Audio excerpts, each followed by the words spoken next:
ঝিলকে অপমান করতেই ওই চৈতিকে বাড়ি থেকে বেরিয়ে যেতে বলল ঠাম্মি। হ্যাঁ বন্ধুরা, আমরা এমনটাই দেখতে চলেছি ভোলে বাবা পারকারিকা ধারাবাহিকের আগামী পর্বগুলোতে।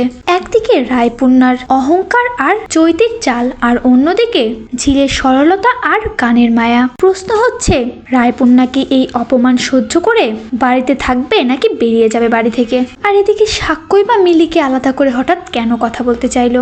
সবটা জানতে হলে এক্ষুনি সম্পূর্ণ ভিডিওটি লাইক দিয়ে দেখতে থাকুন।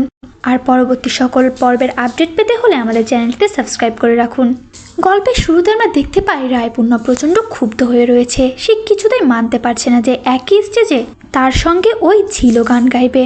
এটা মানতে না পেরে রাগে ফুঁসতে ফুঁসতে বলে ওঠে চৈতিকে, অর্গানাইজারদের বলে দাও ওই ঝিল যদি মঞ্চে ওঠে তাহলে কিছুতেই আমি ওই একই মঞ্চে উঠবো না। আর চৈতিও সুযোগ বুঝে আগুনে ঘি ঢেলে দেয়।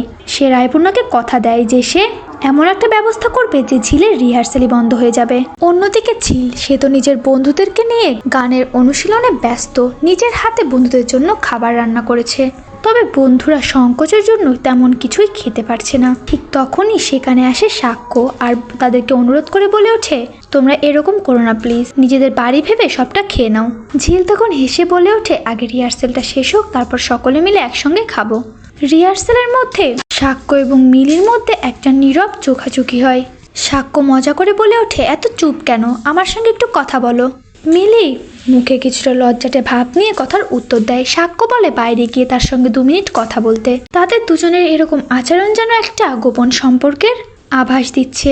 অন্যদিকে চৈতি দাদু ঠাম্মির কাছে যে বানিয়ে বলে গান নিয়ে নাকি প্রচণ্ড অশান্তি হচ্ছে, তবে দাদু হেসে উড়িয়ে দেয় আর ঠাম্মিও স্পষ্ট জানিয়ে দেয় গান তো তাদের বেশ ভালোই লাগছে। অযথা সেজন্য কোনো কুটনামি করতে না আসে আর সেজন্য কোনো অনৈতিক কাজ না করে। অবশেষে সকল উত্তেজনার মধ্যে শুরু হয় ঝিলের গান। তার কণ্ঠে এত মায়া যে বাড়ির সকলে চুপ করে শুনতে থাকে। শেষে ঝিলের বোন মিলি এবং সাক্ষ্যের হাততালিতে মুখর হয়ে ওঠে পরিবেশ। তাহলে কি এবার সত্যি পাল্টে যাবে পরিস্থিতি? জানতে হলে চোখ রাখুন আমাদের চ্যানেলটিতে। আর ভিডিওটি ভালো লাগলে লাইক, কমেন্ট এবং শেয়ার করতে একদমই ভুলবেন না।